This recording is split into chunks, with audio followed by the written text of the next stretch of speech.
everybody, and welcome back to the Power of Women in Insurance podcast. My name is Teresa Kitchens, your host, and today we're going to be talking about a virtual business, a virtual agency.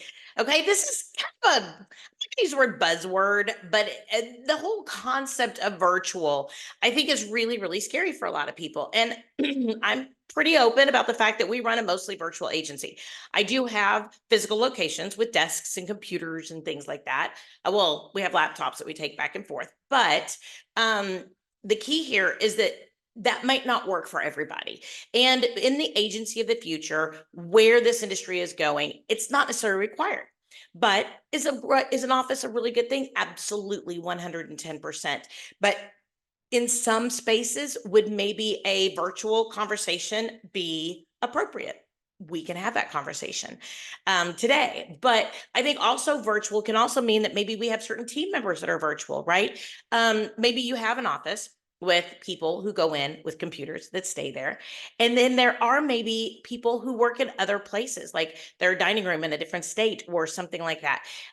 There's different levels of virtual. So let's dig in. Let's talk about whether or not a virtual agency is something maybe that would work for you, and or if it's something you need to stay away from. So let's get started. All right, everybody. So I kind of alluded, or just said flat out, whatever you want to go with. The concept of virtual, I think, is not as simple as a lot of people think it should be, or a lot of people assume it is. I think people think virtual as people not getting all their work done, people like you can't see them, you don't know for sure what they're doing, you're worried about E&O issues because the fact that you can't really monitor them as much, right? I know a lot of people don't like the idea of virtual because of culture. They feel like it would really damage their culture because of the concept that they love having lunch together or events together or whatever in that community. All of those are 100% real discussions. Safety, security, community, culture, all of it, clean data, all of it, right? Training, how do you train somebody maybe who's in a different state or a different place? All of that is very, very valid. So let's start off with what virtual could look like. And I'm going to take this as a sliding scale, okay? Because I'm going to start off with let's dabble in the idea of virtual, okay, to the whole conversation of virtual. So if we go and we talk about the virtual elements of an office. Okay, let's say we start off with the fact that maybe the team members have an option that if they have something they have to do, they have an option to be able to work from home. Okay, so say maybe they have a doctor's appointment or something. Okay, then maybe they want to make sure that they can work say maybe they have a 2:00 doctor's appointment. Okay, well, that doesn't mean they need to be off the rest of the day. Maybe they want to go home and they want to work from home the rest of the day. So maybe they're home by 3:30, they pick up a couple extra hours. Maybe you let people work from home for flexibility, right? Like during the holidays, so they can go do things with their kids. If they can pick up doing some additional certificates of insurance or processing some quotes or catching up on some paperwork, maybe you're okay with it if they can pick up some extra hours on a Saturday or Sunday or in the evenings to be able to give them a little bit of flexibility to go out and do the things that require them, their physical presence in their lives. That's great. That's a great thing to do for our team members. Okay. So that has virtual elements to it. Okay. There's also the concept of virtual in the way of the fact that it brings different types of technology. And this is probably actually a beginner step, even beyond the flexible working schedule. But probably the very first step is if you want to look into a virtual culture or a virtual agency or a virtual conversation, you need to make sure that your team has the right tools. And as we talk about all these, we'll talk about some of the tools that go along with that. But you need to think about what does that flexibility mean for them. So just like going back to our previous example, if we do a flexible work environment where people have an opportunity to go and take care of their family or do things, and then they pick up the extra hours, do we need them to have voice over IP phones? Okay. Is that something that you need for them to have in order to be able to make sure that you have that ability? Okay. Then we also have the concept of, do they need laptops? What type of technology do they need? What type of security that you want to make sure that they have, like a VPN for them to log in through to get to the servers, maybe for your systems. So there's options there for you to think of, and it may feel really intimidating, but maybe you could start with baby steps, right? To where if you want them to have a flexible work environment, they can pick up paperwork at home, but they can't pick up the phone systems at the office or at home. So that would be maybe the sense that you don't need to look at voice over IP phones. Okay. But taking a look at what you want to offer your team as a little bit of that flexibility. Okay. And I'm starting there for the word of virtual environment, because you have to have some of those virtual tools for them to work from home. Okay. So great start is a flexible work environment. Then what if we hire people who don't work in your agency? Okay. So this is step two, more like virtual team members. You still have your primary team, you have your office, but maybe you have virtual team members. Virtual team members are very popular right now. A lot of CSRs, a lot of people have opted after COVID to stay home, work from home. They're looking for opportunities to work from home. Okay, they're looking for opportunities for maybe a flexible work schedule, and being able to offer that gets you a whole new aspect of team members and employees. So that would be huge for you to be able to really think about and think through. A lot of people have the security issues again. Some people will go ahead and some agencies will send people laptops that already have security software on them, or monitoring as well, that sends reports on what time and keystrokes people are using, what time they're working, what keystrokes they're using. So that way they can monitor any type of security leaks or anything. You might want to think about a VPN to where people can log into your computers, even if they're working in a different state. Okay, that way, maybe even if they're working on a computer you have in your office and they're remoting into that computer, then what they can do is you can put a monitor on that computer, and then you can watch what they're doing, and you can put it next to like another team member or yourself or something, or you can even have a bank of it going in your office. But that way you can see what your team members are doing if that's a concern for you. So that virtualness is really a good opportunity if you want to be able to engage more of a virtual environment team member. I know that there are different systems and different companies that specialize in virtual team members. There are VA companies. There are Wave that will help you to be able to make sure you hire maybe a senior team member that has retired. But even as we're seeing right now, even our senior team members are not retiring as early, as if they can work from home, they're willing to work longer. And so I think that's really interesting too. And if you have maybe somebody in your office who's getting closer to retirement, but you really don't want to lose them and have them completely retire, maybe they just want to work 2 days a week. You know, thinking about how that's going to look for virtual team members is key. I do believe virtual team members are something that's not going to go away, but I think we need to learn how to manage and communicate with them better. Do you need a chat system like Slack? Do you need um, different tools for them? You know, and I mean, there's all sorts of them out there. I don't want to throw the conversation in a different direction, but I mean, there's online chat. There's, like we talked about earlier, voice over IP phones. Do they need a laptop rather than a desktop, right? There is maybe they need to make sure that they have different email platforms, right? That is not maybe Outlook. Maybe they need to be on Gmail. There's all sorts of different ways that we can make sure their technology is where they need it to be so that they can operate remotely. That's a great conversation to have with somebody who's pretty techie, and or with just other agency principals or agency people. And if you are a team member and you're looking to be able to be more in a virtual environment, you need to think through some of these things too, because when you go to them, they're going to maybe just say no, period. Psh, no is a complete sentence, right? But the reality is that maybe you could help alleviate some of that fear of being able to do more of a virtual environment. Okay. So you need to know the answers to some of these questions. Well, how would that look like? What time of the day? How would I know if you're doing your job? Right. How much would that cost me?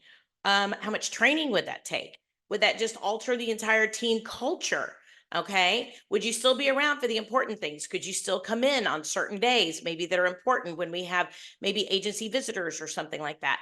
Those are the types of questions people are going to ask. Okay. So we've talked a little bit about a flexible work environment. We've talked about remote team members or team members who want to go more remote. Okay. Then I want to make sure we talk a little bit more about a truly virtual agency. There are people out there who do not have locations. I know that the whole conversation is, Ivan, sometimes they do audit, especially for new agencies with new appointments, or if you are trying to get new appointments, they may come out and they may audit. So there's a couple different things. You could get I call it a broom closet office, a small one room office. Usually they're around $300 a month, not super expensive. You could throw a desk and a chair in there and call it an office, right? It could be wherever your mail is delivered to. You can even co-office with people. You have to make sure you have a locking door between you and them. So therefore, if you're working with an office that is like our office in Austin, we co-office with an attorney. Okay, so we have one of the offices in his little office condo suite, and we get mail there. We have a team member that lives about a mile from there. She goes and she picks up mail. If she needs to make an appointment to meet with a team member or with a client, she goes and she goes there. We have desks, we have desktop computers, but she has a laptop as well. We have a printer there.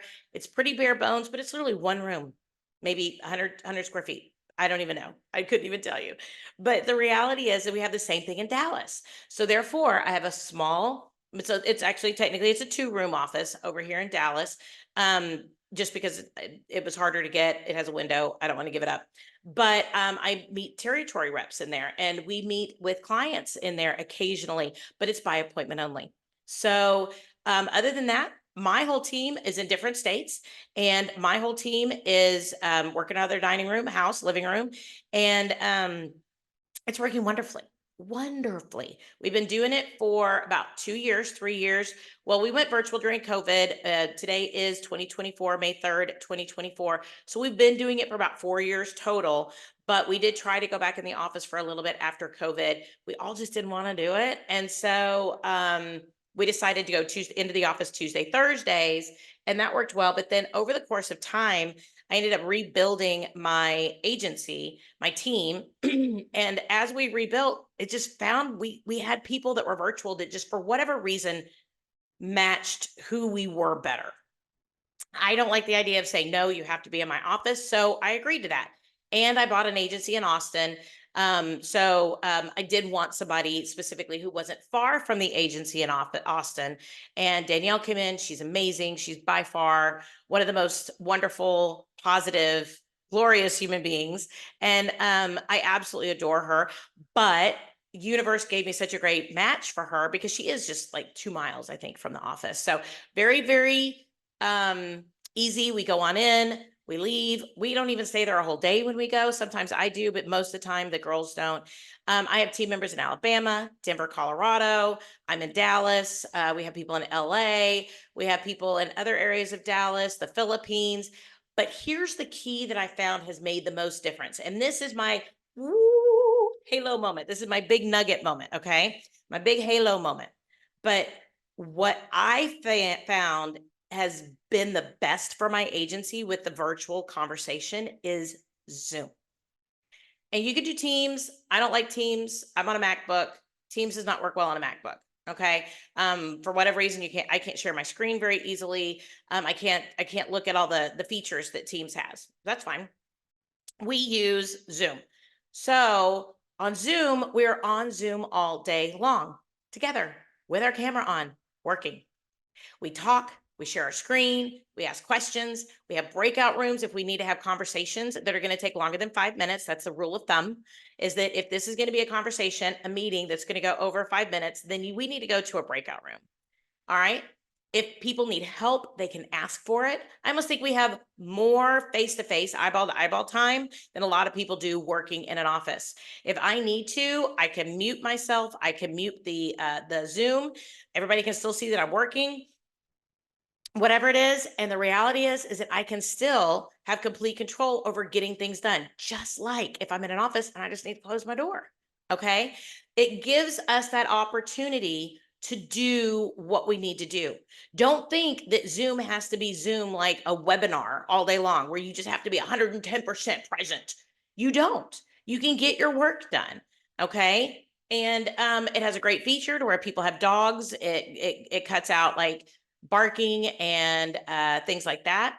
Of other types of noises. If people don't have cameras, if you want a camera, which I'm highly supportive of, then you can get a camera for $30, $15 if you really want to. I mean, they're super easy. They're easy to install.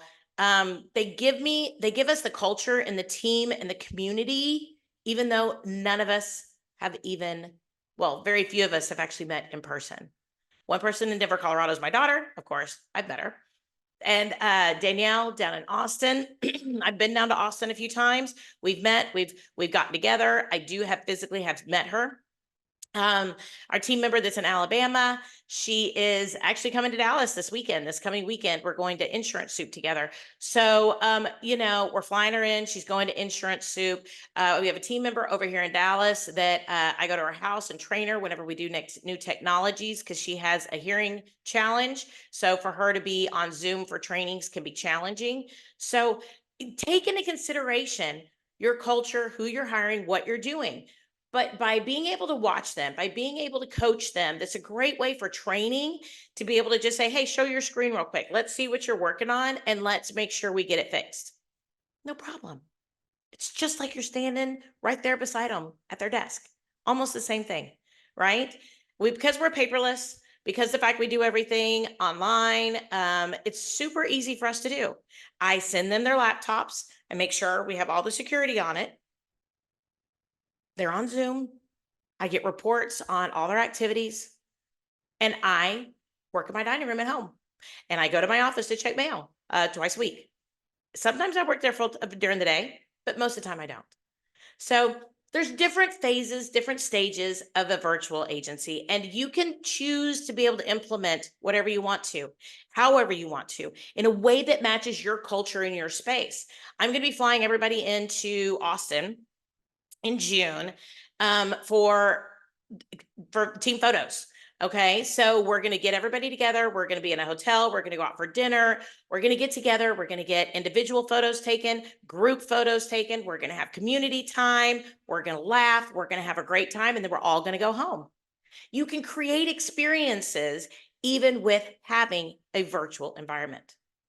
So this is Teresa Kitchens with the Power of Women in Insurance podcast. I hope I've taken your mind and given you something to think about today about what a virtual agency is, what type of culture you can create.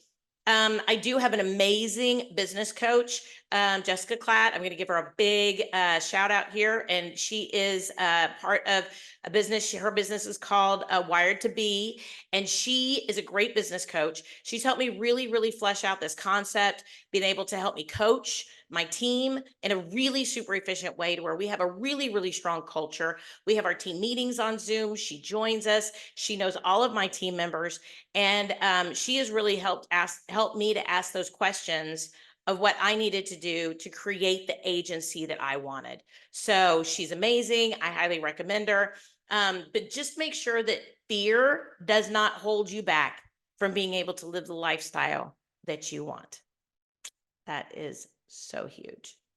All right, everybody. Again, my name is Teresa Kitchens. I appreciate you listening. Please make sure that you check us out on Apple iTunes, Google Podcasts, as well as Spotify. We have a new episode every single Wednesday. So join us as we work together to be able to help inspire, motivate, and be able to be a part of the agency of the future so that you can have the business and the culture and the dreams and the life that you want. All right. Thanks so much, everybody. We'll talk to you next week.